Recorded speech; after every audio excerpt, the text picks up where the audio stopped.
শ্ৰীজংগ্ৰাম বিধানসভা সমষ্টিৰ জনসাধাৰণে আব্দুল বাতিন খণ্ডকাৰক ভোট দিব, কাৰণ তেওঁ এইখন অঙ্গনাবাদী সেন্টার আদর্শ অঙ্গনাবাদী সেন্টার এই সেন্টারখন দিছে আমার উত্তর অভয়পুরী বিধানসভা সমষ্টির বিধায়ক মাননীয় খন্দকার আব্দুল বাতিন সাহেব।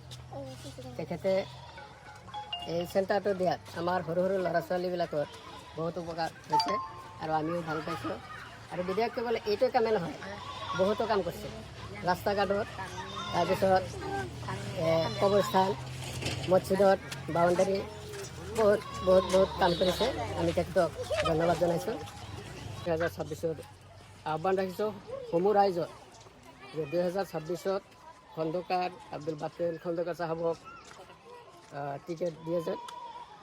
টিকেট দিয়াৰ বাবে আমি আবেদন জনাইছোঁ আৰু আমি সমূহ ৰাইজে তেখেতকে এমএলএ হিসাবে দেখিব বিচাৰোঁ। সন্তুষ্ট হয়েছি এই রাস্তা হওয়ানে আমাদের এই অঞ্চলের মানুষগুলার খুব উপকার হয়েছে। রাস্তাঘাট না থাকলে তো উন্নয়ন অসম্ভব। নদীর বান হওয়াতে রাস্তাটাও টিকছে। এই ধরনের বান না হলে তো মানুষের খুব থাকার অসম্ভব হয়ে গেল।